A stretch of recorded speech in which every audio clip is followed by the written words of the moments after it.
historia no contada. Programa de investigación y divulgación histórica. Investigaciones realizadas con pruebas documentales, testificables y monumentales. La historia que no está escrita en los libros oficiales. La historia no contada. Bienvenidos. Amigos, amigas, gracias por continuar con nosotros en esta segunda parte de los acontecimientos previos a la guerra de Estados Unidos en contra de México, la guerra de 1846 a 1848. Disculpen ustedes la primera parte que salimos del aire sin el corte, porque bueno, es una continuación, hay mucha historia y esta es la segunda parte. Marcamos sí la entrada como la segunda parte y tendremos nuestra salida ya de lo poco que nos queda de este programa. Retomando un poquito donde nos habíamos quedado de la parte 1, es cuando entonces, después de la guerra del Álamo, Santana logra la victoria.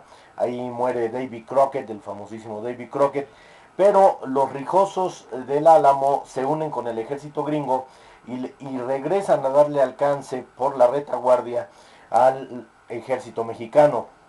Allí en San Jacinto, en un descanso, agarran a Santa Ana. Santa Ana está dormido. Como llegan por la retaguardia, pues obviamente los que cuidaban la retaguardia del ejército mexicano, se pierden 1400 soldados mexicanos en pelea, en batalla. Y bueno, de ahí se llevan, ya después de haber sorprendido a Santana, se lo llevan a Washington, donde es obligado a firmar un acuerdo llamado los Tratados de Velasco en mayo de 1833, en los que Santana reconoce la independencia de Texas y la anexión de Texas a los Estados Unidos. Entonces Texas prácticamente de 1836 a 1845 es independiente, no hay problema, no había nadie que les reclamara nada, porque tanto Estados Unidos como México tenía otras ocupaciones a nivel nacional e internacional, porque había reclamos también internacionales para México de otros países, en fin. Pero en 1853, en una de sus tantos regresos, de sus tantos exilios que tiene Santana al país, en 1853, ya que 11 veces llega a ser presidente de México, bueno, pues Santana, en uno de sus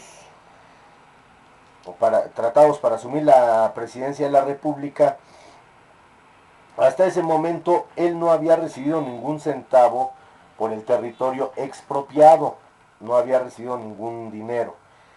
Él vende la Mesilla después de la guerra de 1846-48, y es cuando recibe 15 millones de dólares. Hay algunas versiones, aguas con la historia falsa, que dicen que son 10 millones y que él se roba 5.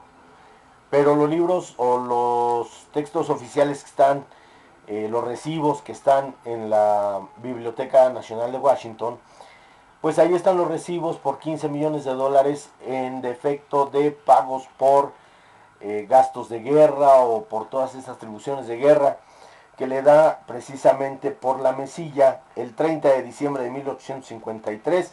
Esta acción se conoce como la compra Garsden, porque es el que promueve toda esta venta, quien hace todo este cochupo, vamos a decirlo así, toda esta tranza, es James Garsden.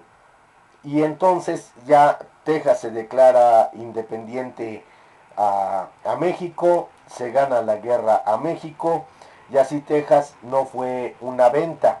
Al final de la guerra de la invasión de 1848, del 46 al 48, ya en la firma del acuerdo de paz de 1848, es cuando se entregan los territorios de Arizona, Nuevo México y la Alta California. Pero no fue una venta. Estos territorios, como lo acabo de mencionar, se pierden en guerra. Para México, Texas terminaba en el río Nueces. y para los Estados Unidos terminaba en el río Bravo, lo cual era un territorio de 200 kilómetros a favor de la Unión Americana, y en 1848, con los tratados de Guadalupe Hidalgo, se oficializa que Estados Unidos se queda con Texas, más Nuevo México y Arizona, junto con la Alta California. Si ustedes quieren ver, amigos, amigas, este documento tan pequeñito de los tratados de Guadalupe Hidalgo, están sellados con sello lacre en rojo, 4 firmas, todo esto. Pueden verlos en el Museo Nacional de las Intervenciones, ahí en Churubusco. Ahí está en una vitrinita pequeña los famosos tratados, parte de los tratados donde están las firmas, donde se concluye con esto que les estoy comentando. En esta época México contaba con 8 millones de habitantes, a los cuales se les da la oportunidad de ser estadounidenses o mexicanos y deciden ser norteamericanos. O sea, sí pertenecían, por lo anterior leído en la parte primera, que hay un tratado que sí reconoce a Estados Unidos que Texas es de México. Bueno, pues los que poblaban ahí, ya México les ofrece la nacionalidad mexicana, y Estados Unidos obviamente ya al declarar la independencia dice, eres ciudadano norteamericano. Escoge el benemérito de las Américas, don Benito Pablo Juárez García, y el señor presidente, don José de la Cruz Porfirio Mori, o sea, don Porfirio Díaz, José de la Cruz Porfirio Díaz Mori. Ellos dos, por su parte, en su gestión presidencial, realizan programas para repatriar a estos mexicanos, y les ofrecen tierras, les ofrecen el pago de la transportación, del menaje de casa, de todo lo que tengan para venirse para acá, para México, y al final ninguna de estas propuestas es aceptada, se quedan allá en los Estados Unidos. Entonces, de que no, México no se quedó con los brazos cruzados, no fue así.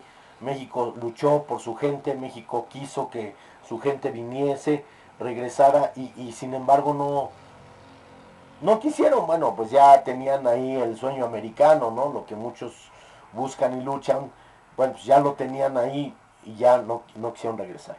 Miren, para finalizar esta segunda parte, amigos, esta sección, en esta cajita tan bonita de madera, es más, no está ni siquiera barnizada, tiene un dibujo hecho tipo a lápiz, ¿verdad?, del castillo de Chapultepec, pero adentro contiene algo muy interesante, que es la condecoración que otorgó Estados Unidos por haber invadido México.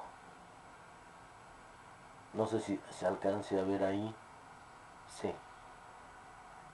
Un águila muy bonita. Esta condecoración la da Estados Unidos a sus tropas hacia 1890, y la crean precisamente la Confederación de las Guerras, de la Confederación o la Unión de todas las personas que han combatido en las guerras de defensa de Estados Unidos, o con las que ha tenido que ver Estados Unidos en combate, en intervenciones bélicas.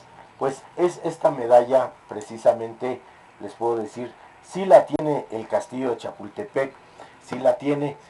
Hay otro museo que le exhibe, nada más que no se me ha autorizado decir todavía si puedo decirles qué museo es para que lo visiten. No he recibido esa contestación, está exhibida.